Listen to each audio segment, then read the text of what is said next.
85 million years ago, dinosaurs dominate the landscape. What land there is, for most of the planet is covered by water.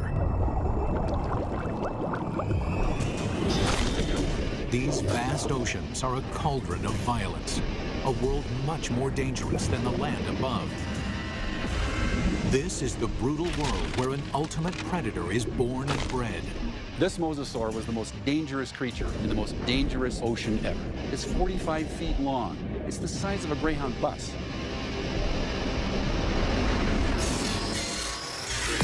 Now a monster is resurrected inside a laboratory, and its killing secrets revealed.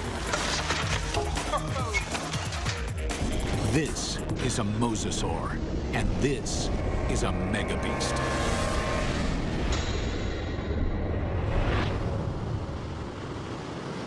This is mosasaur country. At least it was.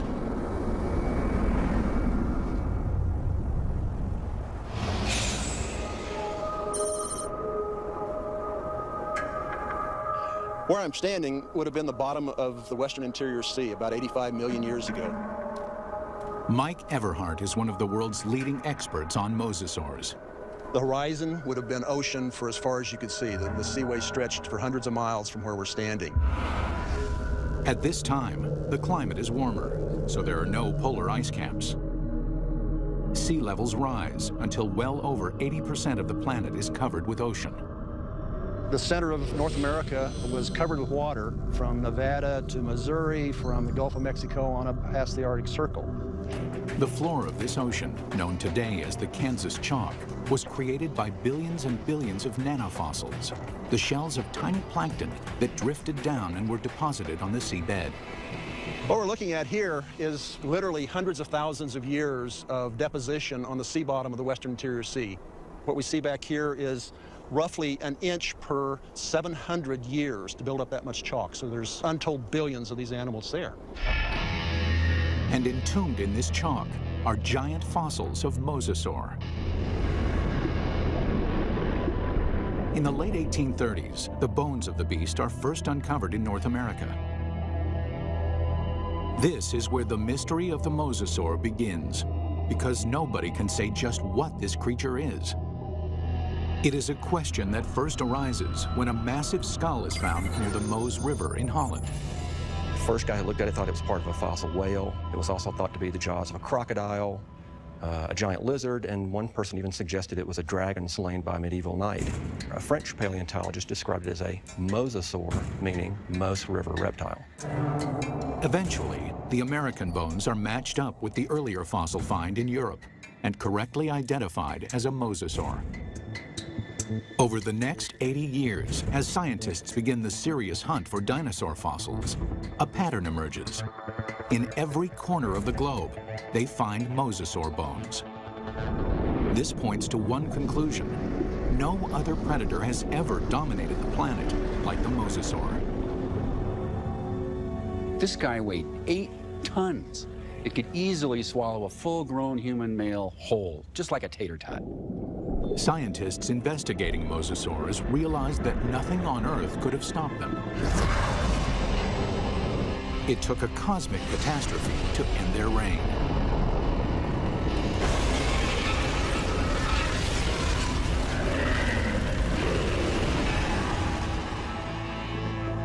As scientists explore mosasaur evolution, their investigation yields a startling revelation. The ocean's top predator came from the land. These sea monsters began their journey as tiny lizards at the mercy of giant dinosaurs. How they became colossal mosasaurs remains a mystery, until 1989, when a fossil hunter named Van Turner finds a very unusual skeleton. Turner takes the fossil to Mike Polson, a paleontologist at Southern Methodist University. When Van came across the first pieces of Dallosaurus, he immediately recognized it as some sort of mosasaur. Named Dallosaurus after its discovery in Dallas, Texas, the bones were pieced together. Then, scientists connect the dots. Dinosaurus is an interim form, a missing link between mosasaurs and the tiny terrestrial lizards that are their ancestors. The lizards, dubbed Aegialosaurs, face a constant threat from the larger, fiercer dinosaurs. They flee to the ocean. 3 million years later, they evolve into Dilophosaurus. Their toes evolve into webbed feet, so they can no longer function on land. In the span of 6 million years, they grow from a small 3-foot lizard into the giant 50-foot mosasaur. The mosasaur's development demonstrates that even in evolution, timing is everything. Warm temperatures and shallow seas create an abundant food chain in the ocean. This is a perfect environment for animals to take to the water. But these life-giving seas can quickly turn deadly, even for mosasaurs. The competition is everywhere. Everything in the oceans then would have looked very strange to us today. All the fish seemed to have been armed with mouthfuls of teeth. It seemed like everything in that ocean was a predator and just built for killing things. Like Zephactinus, a bony fish that is armed with a mouth full of long needle-like teeth. The plesiosaurs are marine reptiles and top predators for over 100 million years. They come in 2 lethal varieties. One deals death through speed and agility. The other is a behemoth, so mammoth, nothing dares challenge it. And of course, there are the sharks. These predators were around 100 million years before dinosaurs had ever roamed the earth.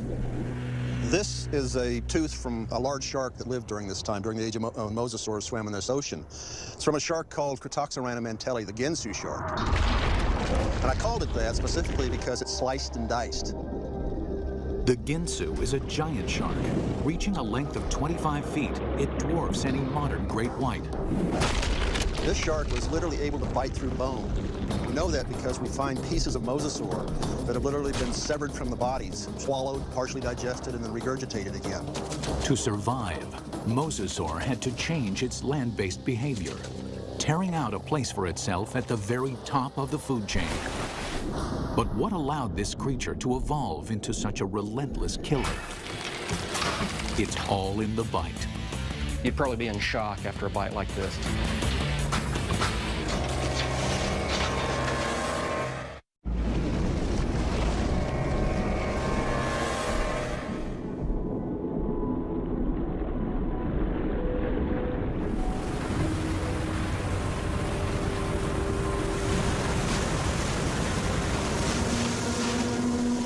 Taking her up.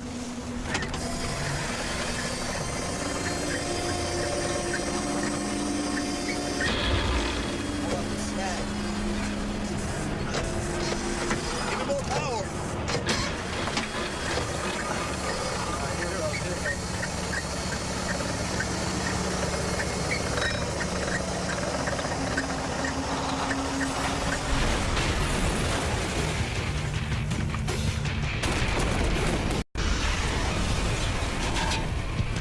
Captain, on the port side, on the port side.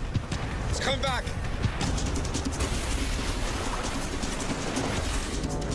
We humans got lucky. We managed to miss out on the mosasaur.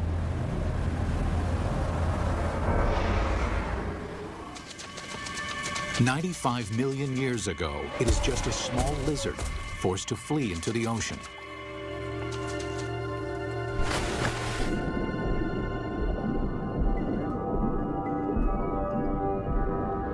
Within 6 million years, it grows into one of the most successful predators of all time. But what made the mosasaur such a monster killer? Millions of years of evolution created a perfect formula for the perfect killer. This is how you make an apex predator. First and foremost, breathing. Like whales, mosasaurs can spend long hours submerged in the sea, but they still have to come up for air. And then there's food. Fish are nutritious, but they're fast and slippery. To catch them, mosasaurs must develop the skills of an efficient hunter. Another part of the formula, hearing. In the water, sound location becomes a prime method for hunting. Mosasaurs modify their terrestrial ear into a super amplification system that makes sounds 38 times louder. In his studies of the mosasaur, paleontologist Dr. James Lamb has been able to reconstruct the creature's hearing mechanism. This little piece fits in this pit and moves back and forth.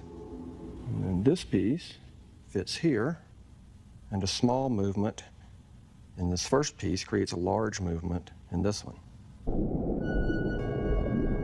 So it's a system that's finely tuned for conducting sound through water.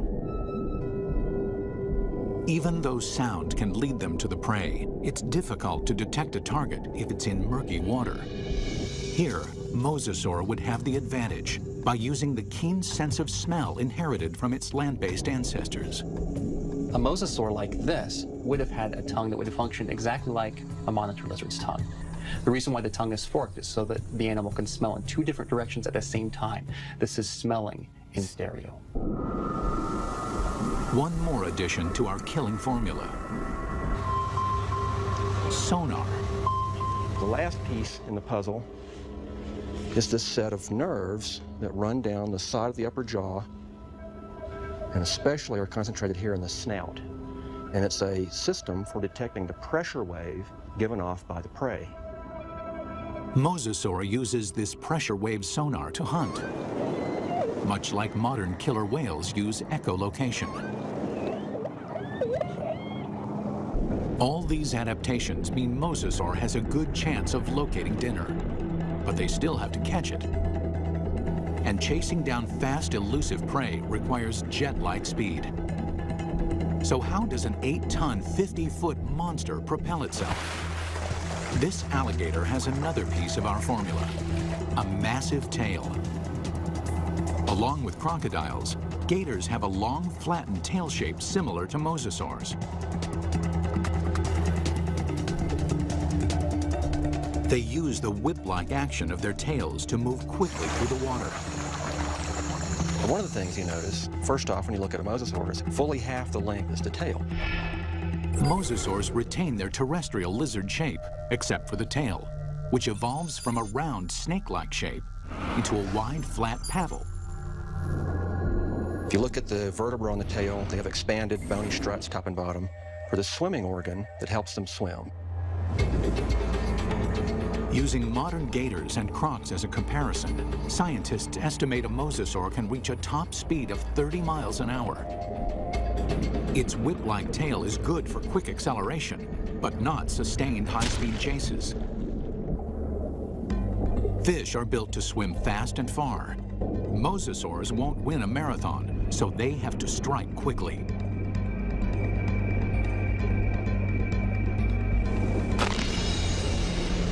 Which means this enormous beast has to somehow hide its 50-foot body and ambush its prey.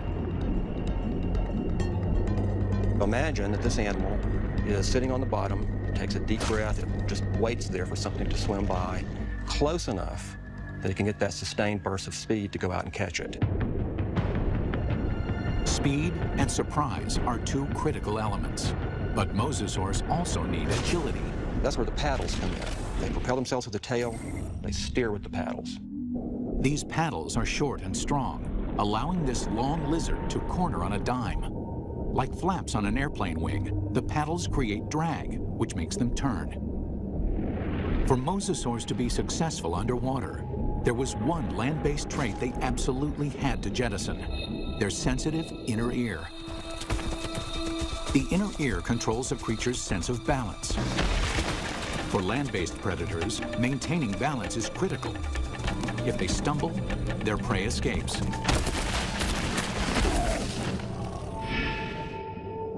But in water, animals move in every direction, like a gyroscope. An animal with a sensitive inner ear can quickly become dizzy and disoriented. Over the millennia, the mosasaur's inner ear begins to dial down the sensitivity, allowing them to quickly twist and spin with no sickening side effects. These evolutionary refinements created a megabeast. The mosasaur can locate, chase, and catch its prey. But catching is not enough. The mosasaur has to eat. And the way that it eats is something that almost defies imagination. It's a prehistoric creature so vicious, it makes sharks seem cuddly. With jaws like steel, it's large enough to swallow a human in one bite. This underwater T-Rex is bred only to hunt and to kill. And across the oceans of planet Earth, this megabeast rules.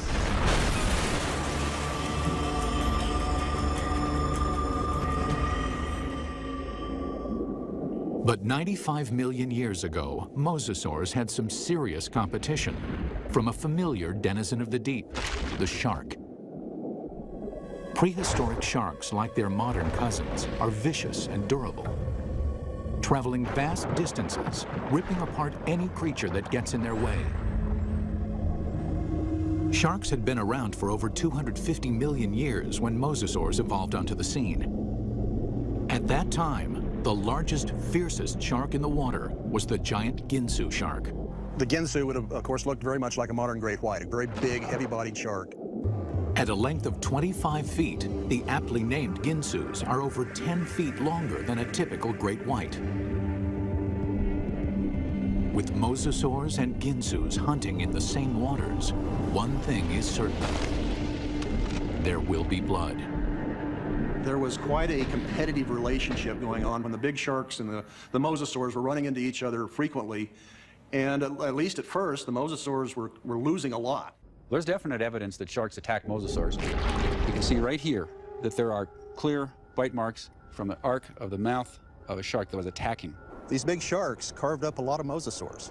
So we find shed teeth, we find bones that are severed during this time.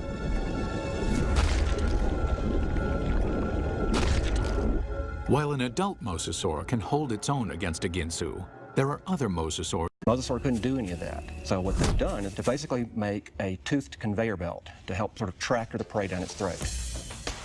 You can look at mosasaur fossils, and you can look at modern analogs that have a skull that works in a broadly analogous way. But sometimes building a model tells you something you just can't find out any other way.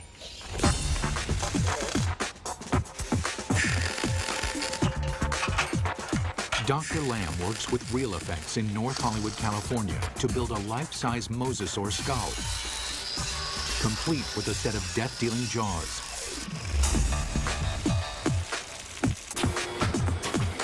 The massive steel jaws are powered by pneumatics instead of muscles and ligaments. Never thought I'd see a steel mosasaur skull, but this is very cool looking. We've got 3 pneumatics, we've got 2 operators to run it, and we've reduced it to 3 basic motions. One set of pneumatics opens and closes the jaws. One set moves it backwards and forwards. And the third set runs the pterygoids in the roof of the mouth. The pterygoids are the terminator teeth. No other ocean predator has them. A second set of teeth running down the roof of the mouth. These are a truly fiendish adaptation. They actually work independently to move the prey backwards in the throat, and also to hold it still, to pin it down as it opens its mouth for the next bite. Now we see how these jaws worked in deadly concert. The bite, the ratcheting jaw, the terminator teeth. Test 1. Find out what the mosasaur's first bite would do to any creature unlucky enough to get on the wrong end of these teeth. Mosasaurs had a really big bite. So we've got a piece of foam that would be about the same size as an 8 or 9 foot long shark, or maybe part of the neck of a long neck plesiosaur. We're going to put it sideways in this mosasaur model's mouth and just see exactly what would have happened.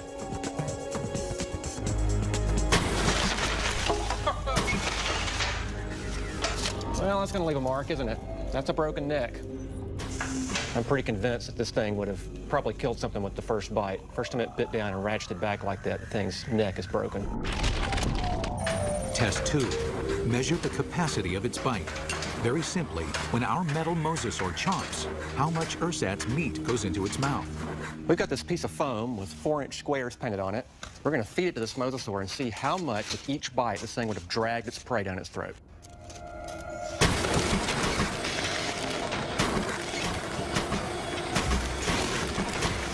In one bite, our mosasaur easily consumes 4 feet of flesh.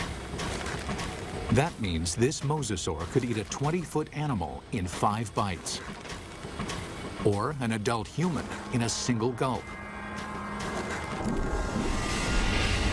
It's not just the size of the bite. Inside the mouth, the teeth are virtual meat hooks. Dr. Lamb demonstrates with a hunk of ballistics gel, which is similar in consistency to human flesh.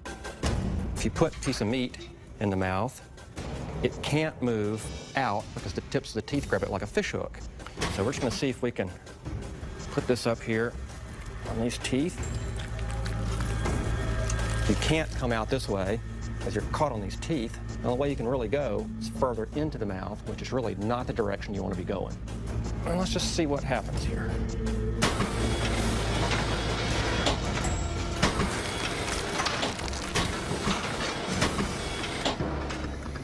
Well, I don't think there's any doubt that you wouldn't want to be a swimmer in the late Cretaceous ocean. You can actually see tooth marks where it just cut right through about 10 pounds of flesh like it was just butter. That would be nasty.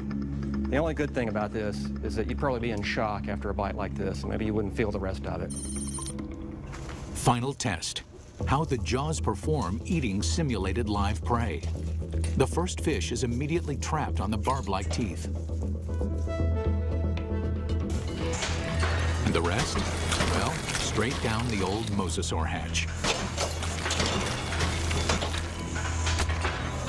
In 20 seconds, our captive mosasaur can eat 500 pounds of fish. Why? It doesn't bother to chew them. There's a rapidly vanishing cloud of red and a few scales, and that's all that's left of it. For dessert, they test an item that mosasaur never had the opportunity to eat.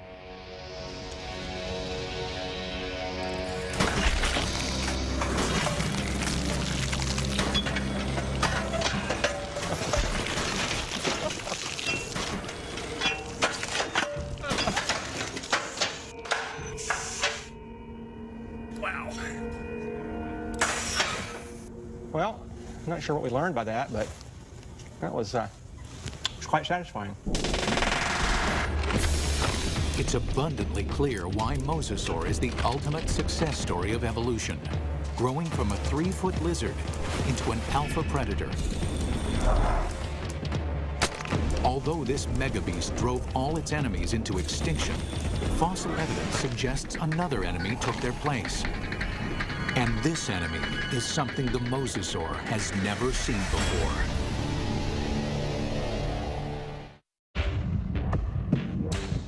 From its humble beginnings as a 3-foot lizard, the mosasaur evolved into the most dominant megabeast the world has ever seen. Nothing in the ocean can kill it, let alone live with it. But the threat may have come from another direction. What we're looking at here is what I would like to call a paleo crime scene. It's a very old cold case file. Scientists studying mosasaur fossils find evidence of attacks on these giant reptiles. There's a healed bite mark here, this raised ridge. There's a second puncture wound here with this lip of reactive healed bone around it. There are 2 marks up here on the top of the skull, and it probably killed the animal fairly quickly. What animal is vicious enough to attack the deadliest creature in the sea? And we can measure the distance between those bites, and we can marry it up with the jaw of another larger mosasaur, and the teeth fit perfectly into those holes. It makes perfect sense. The only thing mosasaur had to fear may have been mosasaur itself. Experts think that mosasaurs engaged in snout wrestling or face biting to establish dominance. We see really analogous behavior in modern saltwater crocs. Almost always the males, and they're defending a breeding or feeding territory.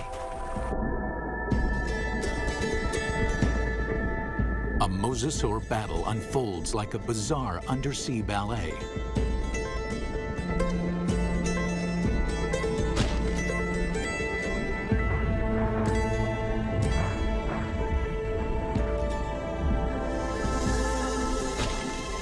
When one establishes dominance, the other gives up and swims away. This type of competition is common animal behavior. But scientists uncover something shocking in this particular set of fossils. Evidence that suggests not simple predation, but something close to murder. We've got the fossil evidence that shows that mosasaurs killed other mosasaurs, and they didn't eat them. I mean, it wasn't for food. By looking at the damage on the skull, Everhart believes that this wrestling match turned deadly. The fossil evidence shows the dominant mosasaur clamps down on his opponent's skull.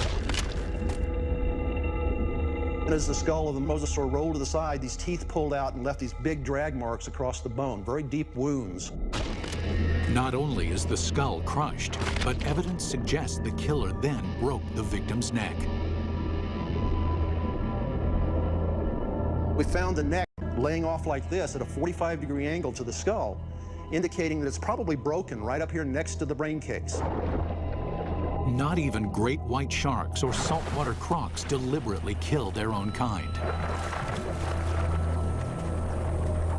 They killed, kind of like humans, they killed for other reasons than for food. And mosasaurs were different in that regard. We don't see that in very many other animal groups. Still, scientists believe this gladiator-like behavior would not have caused the mosasaur to go extinct. In point of fact, they seem to thrive on violence.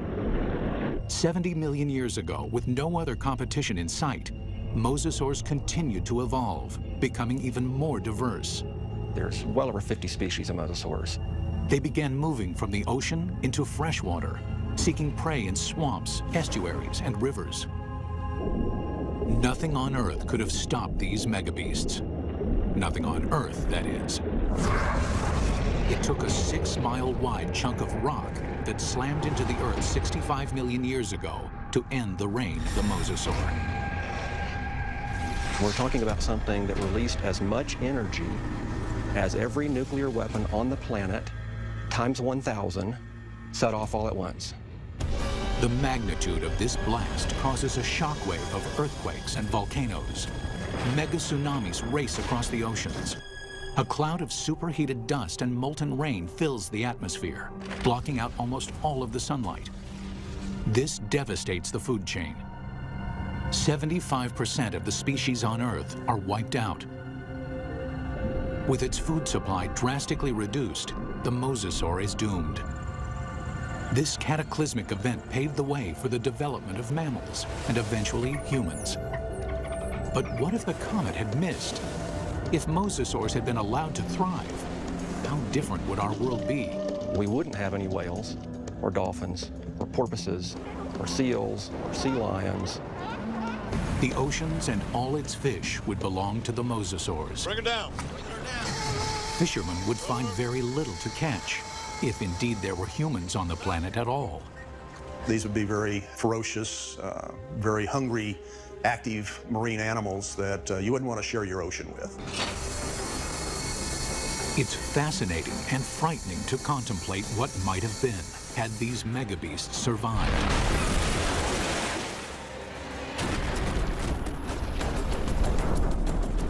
The oceans of the world patrolled by these giant killing machines, 50 feet long, with jaws the size of T-Rex.